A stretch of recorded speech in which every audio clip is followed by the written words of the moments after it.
ದೆಹಲಿಯ ವಿಧಾನಸಭಾ ಚುನಾವಣೆ ಸಮೀಪಿಸ್ತಾ ಇದೆ.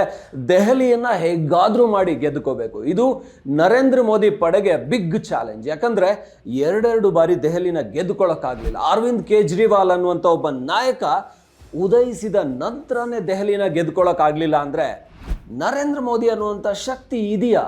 ದೆಹಲಿ ಒಂದರಲ್ಲಿ ಕೇವಲ 5 ಸ್ಥಾನ 8 ಸ್ಥಾನ ಗೆದ್ಕೊಳ್ತಾ ಇರುವಂಥ ಬಿಜೆಪಿ ಈ ಬಾರಿ ಆದರೂ ತನ್ನ ಛಾಪು ಮೂಡಿಸುತ್ತಾ? ಡಾಕ್ಟರ್ ಹರ್ಷವರ್ಧನ್ ಅವರ ನಾಯಕತ್ವದಲ್ಲಿ ಗೆಲ್ಲೋಕ್ಕಾಗಲಿಲ್ಲ. ಯಾವಾಗ ಶೀಲಾ ದೀಕ್ಷಿತ್ ಹೊರಟೋದ್ರು, ಅದಾದ ನಂತರ ಅರವಿಂದ್ ಕೇಜ್ರಿವಾಲ್ ಅವರ ಹವಾ ಶುರುವಾದ ನಂತರ ಲೋಕಸಭೆಯಲ್ಲಿ ನರೇಂದ್ರ ಮೋದಿ ಅವರನ್ನು ಕೇಜ್ರಿವಾಲ್ ಸೋಲಿಸ್ಲಿಕ್ಕೆ ಆಗಲಿಲ್ಲ. ವಾರಣಾಸಿಯಲ್ಲಿ ನಿಂತರು, ಸೋಲಿಸ್ಲಿಕ್ಕೆ ಆಗಲಿಲ್ಲ.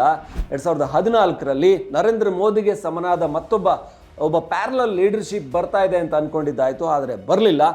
ಆದರೆ ದೆಹಲಿ ವಿಧಾನಸಭೆಯಲ್ಲಿ ಅನ್ಬೀಟೇಬಲ್ ಆಗಿದ್ದಾರೆ. ಕಳೆದ ಬಾರಿ 5 ಸ್ಥಾನ ಹೆಚ್ಚು ಮಾಡಿಕೊಂಡಿರ್ಬೋದು 2020ರಲ್ಲಿ. ಆದರೆ 2025ರಲ್ಲಿ ಖಂಡಿತ ನರೇಂದ್ರ ಮೋದಿ 3ನೇ ಬಾರಿ ಅಧಿಕಾರಕ್ಕೆ ಏರಿದ್ದಾರೆ ಅಂದರೆ, ಅದು ಕೂಡ ದೆಹಲಿ ಕೇಂದ್ರಿತವಾಗಿರುವಂತಹ ಈ ದೇಶದ ಕ್ಯಾಪಿಟಲ್ ಸಿಟಿ ದೆಹಲಿಯಲ್ಲಿ ಇರುವಂಥದ್ದು. ಅಲ್ಲಿ 70 ವಿಧಾನಸಭಾ ಕ್ಷೇತ್ರಗಳಲ್ಲಿ ಒಂದು 20ನ್ನು ಗೆದ್ಕೊಳ್ಳೋಕ್ಕಾಗಲ್ವಾ ಬಿಜೆಪಿಗೆ? ಒಂದು ಸ್ಟ್ರಾಂಗ್ ಆದಂಥ ವಿರೋಧ ಪಕ್ಷನೇ ಇಲ್ಲ ಅಂತ ಹೇಳಿದರೆ ದೇಶದಲ್ಲಿ ಬಿಜೆಪಿ ತಮಾಷೆ ಮಾಡುತ್ತೆ. ನೀವೇನು 40-50 ಸ್ಥಾನ ಗೆದ್ಕೋತೀರ, 100 ಸ್ಥಾನ ಗೆಲ್ಲೋಕ್ಕಾಗಲಿಲ್ಲ ಕಾಂಗ್ರೆಸ್ ಅವ್ರಿಗೆ. ನೀವೊಂದು ಸಮರ್ಥ ವಿರೋಧ ಪಕ್ಷನೇ ಇಲ್ಲ, ಒಂದು ನಂಬರ್ಸ್ ಇರುವಂಥ ವಿರೋಧ ಪಕ್ಷನೇ ಇಲ್ಲ. ಅಂದರೆ 2 ಬಾರಿ ವಿರೋಧ ಪಕ್ಷ ಆಗುವಂಥ ಅರ್ಹತೆ ಕೂಡ ಕಳ್ಕೊಂಡಿತ್ತು ಕಾಂಗ್ರೆಸ್ 2014-19ರಲ್ಲಿ. ಹಾಗಿದ್ದೀರಾ ನೀವು ಅಂತ ಹೇಳಿ. ಆದರೆ ಬಿಜೆಪಿಗೆ ಅದೇ ಅವಮಾನ ಎದುರಾಗುತ್ತೆ ದೆಹಲಿಯಲ್ಲಿ. ಆದರೆ ಬಿಜೆಪಿ ಏನು ಲೆಫ್ಟಿನೆಂಟ್ ಗವರ್ನರ್ ಅವರ ಮುಖಾಂತರ ನಡೆಯುತ್ತೆ. ಕೇಂದ್ರಾಡಳಿತ ಪ್ರದೇಶಗಳ ಕಂಟ್ರೋಲ್ ಏನಿದೆ ಅದು ಲೆಫ್ಟಿನೆಂಟ್ ಗವರ್ನರ್ ಕೈಯಲ್ಲಿರುತ್ತೆ. ಹಾಗಾಗಿ ಬಿಜೆಪಿ ಆ ಕಂಟ್ರೋಲನ್ನು ತಾನಿಟ್ಕೊಂಡು ಕೇಜ್ರಿವಾಲ್ ಸರ್ಕಾರವನ್ನು ಆಟ ಆಡಿಸ್ತಾ ಇದೆ ಅನ್ನುವಂಥದ್ದು ಆಮ್ ಆದ್ಮಿಯ ವಾದ.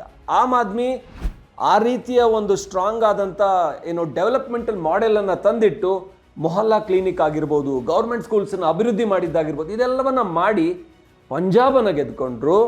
ಹಾಗೆ ಗುಜರಾತ್, ಗೋವಾದಂಥ ರಾಜ್ಯಗಳಲ್ಲಿ ಛಾಪು ಮೂಡಿಸಿದ್ರು.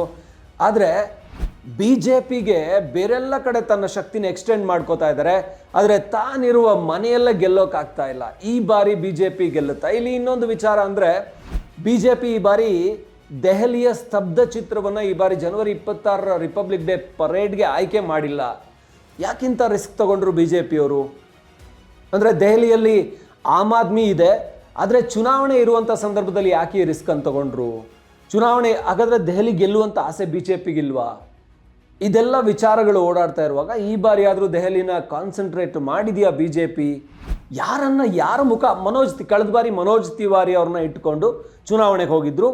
ಸಿನಿಮಾ ನಟ, ಅಲ್ಲಿ ದೆಹಲಿಯಲ್ಲೇ ಒಳ್ಳೆ ಚಾರ್ಮ್ ಇತ್ತು, ಅವರನ್ನು ಮುಂದಿಟ್ಕೊಂಡು ಹೋಗಿದ್ರು.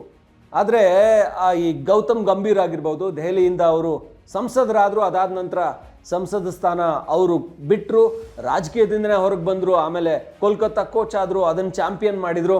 ಯಾಕೋ ಗೌತಮ್ ಗಂಭೀರ್ ರಾಜಕೀಯದಲ್ಲಿ ಚಾಂಪಿಯನ್ ಆಗೋಕ್ಕೆ ಮನಸ್ಸು ಮಾಡಲಿಲ್ಲ ಅನಿಸುತ್ತೆ. ಆಮೇಲೆ ಈಗ ಟೀಮ್ ಇಂಡಿಯಾದ ಕೋಚ್ ಆಗಿದ್ದಾರೆ. ದೆಹಲಿಯಲ್ಲಿ ಬಿಜೆಪಿಯಿಂದ ಗೆದ್ದು ಬಂದವರು ಮತ್ತೆ ಪೊಲಿಟಿಕ್ಸಿಗೆ ಬಂದರು. ಅವರು ವೈಯಕ್ತಿಕ ಕಾರಣಗಳಿಂದ ಆದರೂ ಅವ್ರಿಗೆ ಇಷ್ಟ ಆಗಲಿಲ್ಲ ರಾಜಕೀಯ. ಅಂಥ ಒಂದು ನಾಯಕತ್ವವನ್ನು ಇಟ್ಕೊಂಡು ಬಿಜೆಪಿ ಹೋಗೋದಾದರೆ ಯಾವ ನಾಯಕರು ಮುಂದಿನ ವಿಧಾನಸಭಾ ಚುನಾವಣೆಯಲ್ಲಿ ದೆಹಲಿಯಲ್ಲಿ ಬಿಜೆಪಿಗೆ ಶಕ್ತಿ ತುಂಬೋರಿದ್ದಾರೆ? ಸ್ಮೃತಿ ಇರಾನಿ ಅಂತ ಒಂದು ಮಾತನ್ನು ಹೇಳಲಾಗ್ತಾ ಇದೆ. ಅಮೇಥಿಯಲ್ಲಿ ಸೋತ್ ಹೋದಂಥವರು, ರಾಹುಲ್ ಗಾಂಧಿಯನ್ನು ಸೋಲಿಸಿದ್ದವರು, ರಾಜೀವ್ ಗಾಂಧಿ PA ಕಿಶೋರಿಲಾಲ್ ಶರ್ಮಾ ಅವರಿಂದ ಸೋತ್ ಹೋದರು. ಅವರು ದೆಹಲಿಯಲ್ಲಿ ಮುಂದಿನ ಮುಖ್ಯಮಂತ್ರಿ ಅಭ್ಯರ್ಥಿ ಆಗ್ತಾರೆ, ಅರವಿಂದ್ ಕೇಜ್ರಿವಾಲ್ ಅವ್ರನ್ನ ಎದುರಿಸ್ತಾರೆ ಅಂತ ಹೇಳಲಾಗ್ತಾ ಇದೆ. ಅದು ಎಷ್ಟರ ಮಟ್ಟಿಗೆ ಸತ್ಯನೋ ಗೊತ್ತಿಲ್ಲ. ಅಥವಾ ಯಾರನ್ನ ಬಿಜೆಪಿ ಮುಂದಕ್ಕೆ ತಗೊಂಡು ಹೋಗಿ ಅಂದರೆ ಒಂದು ಫೇಸ್ ಆಗಿ ಇಟ್ಟು ಅರವಿಂದ್ ಕೇಜ್ರಿವಾಲ್ ಎದುರು, ಈಗ ಅತಿಶಿ ಮುಖ್ಯಮಂತ್ರಿಯಾಗಿ ಇದ್ದಾರೆ, ಅತಿಶಿ ಮರ್ಲೇನ, ಆದರೂ ಕೂಡ ಅವರು ಒಂದು ಚೇರನ್ನು ಇಟ್ಟು ಇದು ಅರವಿಂದ್ ಕೇಜ್ರಿವಾಲ್ ಅವರ ಕುರ್ಚಿ, ಆ ಕುರ್ಚಿಯ ಪಕ್ಕದಲ್ಲಿ ನಾನು ಅವರ ಕೆಲಸವನ್ನು ಮಾಡ್ತೀನಿ, ಅವರೇ ನನಗೆ ಮುಖ್ಯಮಂತ್ರಿ ಅಂತ ಹೇಳಿ ಈಗ ಮುಖ್ಯಮಂತ್ರಿಯಾಗಿ ಅಧಿಕಾರ ಸ್ವೀಕಾರ ಮಾಡಿ ಅವರು ಅಬಕಾರಿ ಹಗರಣದಿಂದ ಕೇಜ್ರಿವಾಲ್ ಜೈಲಿಗೆ ಹೋದ್ರು. ಹೋಗಿ ಬಂದ ನಂತರ ಕೇಜ್ರಿವಾಲ್ ಹೇಳಿದರು, ನಾನು ರಾಜೀನಾಮೆ ಕೊಡ್ತಾ ಇದ್ದೀನಿ, ಜನರಿಂದ ಮತ್ತೆ ನನಗೆ ಜನತಾ ನ್ಯಾಯಾಲಯದಲ್ಲಿ ನ್ಯಾಯ ಸಿಕ್ಕಿ ನಾನು ಮತ್ತೆ ರಾಜ್ಯದ ಮುಖ್ಯಮಂತ್ರಿ, ದೆಹಲಿ ಮುಖ್ಯಮಂತ್ರಿ ಆಗುವವರೆಗೂ ಕೂಡ ನಾನು ಮುಖ್ಯಮಂತ್ರಿ ಕುರ್ಚಿಯಲ್ಲಿ ಕೂರಲ್ಲ ಅಂತ ಹೇಳಿ ರಾಜೀನಾಮೆ ಕೊಟ್ಟು ಬಂದರು. ಆ ರೀತಿಯ ಒಂದು ಎಮೋಷ್ನಲ್ ಆದಂಥ ಒಂದು ಮಾತುಗಳನ್ನಾಡಿ ಜನರ ಮನಸ್ಸನ್ನು ಸೆಳೆದ್ರು. ಅವರ ಅತಿಶಿ ಅವ್ರನ್ನ ಮುಖ್ಯಮಂತ್ರಿ ಮಾಡಿದರು. ಆದರೆ ಈ ಬಾರಿ ಬಿಜೆಪಿ 70ರಲ್ಲಿ 20 ಗೆಲ್ಲುತ್ತಾ ಅನ್ನುವಂಥ ಚರ್ಚೆಗಳು ಶುರುವಾಗಿರುವಾಗ BJP ಯಾರನ್ನ ಫೇಸ್ ಮಾಡಿಕೊಳ್ಳುತ್ತೆ? ಚುನಾವಣೆಗಳು ಹತ್ತಿರದಲ್ಲಿದೆ, ಹಾಗಾದರೆ BJPಯ ಕಾನ್ಸಂಟ್ರೇಷನ್ ದೆಹಲಿ ಕಡೆಗೆ ಇಲ್ವಾ ಅಂತ ಅನ್ನಿಸ್ತಾ ಇದೆ. ಇಷ್ಟೊತ್ತಿಗಾಗಲೇ ಚುನಾವಣೆಯ ಒಂದು ಜೋಶ್ ಶುರು ಆಗಬೇಕಾಗಿತ್ತು. ಆಮ್ ಆದ್ಮಿ ಈಗಾಗಲೇ ಅಭ್ಯರ್ಥಿಗಳನ್ನು ಘೋಷಣೆ ಮಾಡಿ ಕಣದಲ್ಲಿ ಜೋರಾಗಿ ಸೌಂಡ್ ಮಾಡ್ತಾ ಇದೆ. ಇಲ್ಲಿ BJP ನೋಡಿದರೆ ಒಂದಷ್ಟು ಮಹಾರಾಷ್ಟ್ರದಲ್ಲಿ ಗೆದ್ದಂಥ ದೊಡ್ಡ ಗೆಲುವು, ಆದರೆ ಬೇರೆ ರಾಜ್ಯಗಳಲ್ಲಿ ಸೋಲು ಕೂಡ BJPಗೆ ಆಗ್ತಾ ಇದೆ. ದೆಹಲಿಯಲ್ಲಿ ಅರವಿಂದ್ ಕೇಜ್ರಿವಾಲ್ನ ಆಮ್ ಆದ್ಮಿ ಪಕ್ಷವನ್ನು ಈ ಬಾರಿ BJP ಎದುರಿಸೋದಕ್ಕೆ ಸಾಕಾ BJPಯ ತಯಾರಿ ಅಂತಂದರೆ ಏನು ನೋಡಿ, ಕರ್ನಾಟಕದ ಸ್ತಬ್ಧ ಚಿತ್ರವನ್ನು ಆಯ್ಕೆ ಮಾಡಿಕೊಂಡಿದೆ, ಆದರೆ ದೆಹಲಿಯಲ್ಲಿ ಅಂದರೆ ದೆಹಲಿಯ ಸ್ತಬ್ಧ ಚಿತ್ರವನ್ನು ಆಯ್ಕೆ ಮಾಡ್ಕೊಂಡಿಲ್ಲ.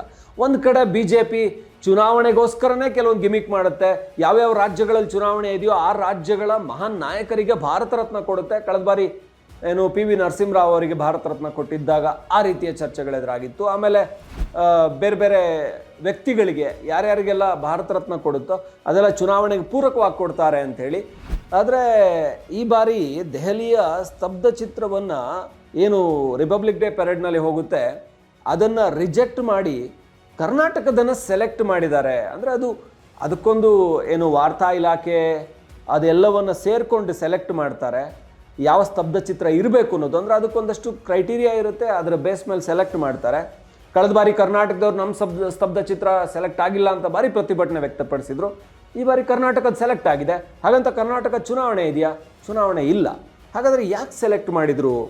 ಕರ್ನಾಟಕದತ್ತ ಗಮನ ಏನಾದ್ರು BJP ಯೋಚನೆ ಮಾಡ್ತಾ ಇದೆಯಾ? ಕರ್ನಾಟಕ ಕಡೆ ಹೆಚ್ಚಿನ ಕಾನ್ಸಂಟ್ರೇಷನ್, ಬಹುಶಃ ಬರುವ ದಿನಗಳು BBMP ಚುನಾವಣೆ ಇದೆ, ಅದರ ಕಡೆ ಗಮನ ಇಟ್ಟಿದೆಯಾ? ಆದರೆ ದೆಹಲಿಯಲ್ಲಿ ವಿಧಾನಸಭಾ ಚುನಾವಣೆ ಇದೆ. 70 ವಿಧಾನಸಭಾ ಕ್ಷೇತ್ರಗಳಿಗೆ 2 ಬಾರಿ ಲೋಕಸಭೆಯಲ್ಲಿ ಕಂಪ್ಲೀಟ್ ಕ್ಯಾಪ್ಚರ್ ಮಾಡಿರುವಂಥ BJP ವಿಧಾನಸಭೆಯಲ್ಲಿ 5, 8 ಈ ಸ್ಥಿತಿಯಲ್ಲಿರುವಂಥ 3ರಿಂದ 8ಕ್ಕೆ ಹೋಗಿರುವಂಥ BJPಗೆ ಮುಂದಿನ ಬಾರಿ ಒಂದು ಆಮ್ ಆದ್ಮಿ ಪಕ್ಷ ಸೋಲಿಸಿ ದೆಹಲಿನ ಕ್ಯಾಪ್ಚರ್ ಮಾಡ್ಕೋಬೇಕು ಅನ್ನೋ ಆಸೆ ಇಲ್ವಾ? ಅಥವಾ ಏನಾದರೂ ಈ ಬಾನ್ಸುರಿ ಸ್ವರಾಜ್ ಇದ್ದಾರೆ, ಸುಷ್ಮಾ ಸ್ವರಾಜ್ ಅವರ ಮಗಳು, ಹಿಂದಿನ ಏನು ದೆಹಲಿಯ ಮಾಜಿ ಮುಖ್ಯಮಂತ್ರಿ ಆಗಿದ್ದವರು ಸುಷ್ಮಾ ಸ್ವರಾಜ್, ಸೊ ಅವರ ಮಗಳನ್ನೇನಾದರೂ ದೆಹಲಿಯಲ್ಲಿ ಮುಂದಿನ ಏನು CM ಫೇಸ್ ಆಗಿ BJP ತರುತ್ತಾ? ಇದು ಕುತೂಹಲ ಇದೆ.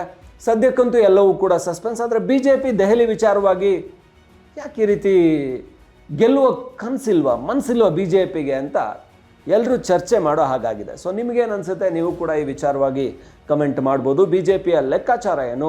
BJP ಏನು ಮಾಡೋಕ್ಕೆ ಹೊರಟಿದೆ? ದೆಹಲಿನ ಈ ಬಾರಿ ಆದರೂ BJP ಗೆದ್ಕೊಳ್ಳುತ್ತಾ? 70ರಲ್ಲಿ 20 ಗೆಲ್ಲುತ್ತಾ? ಇಲ್ಲಾಂದರೆ ಏನಾದರೂ ಮ್ಯಾಜಿಕಲ್ ಆಗಿ ಏನಾದರೂ ಆಮ್ ಆದ್ಮಿ ಪಕ್ಷವನ್ನು ಸೋಲಿಸಿ ಒಂದು 40-50 ಸ್ಥಾನ ಗೆದ್ದುಬಿಟ್ಟು ದೆಹಲಿಯಲ್ಲಿ ಅಧಿಕಾರದ ಗದ್ದುಗೆ ಏರಬಹುದಾ? ಇದು ನಮಗನ್ಸಿದ್ದು. ನಿಮಗೇನನ್ಸುತ್ತೆ? ನೀವು ಕೂಡ ಹೇಳಿ.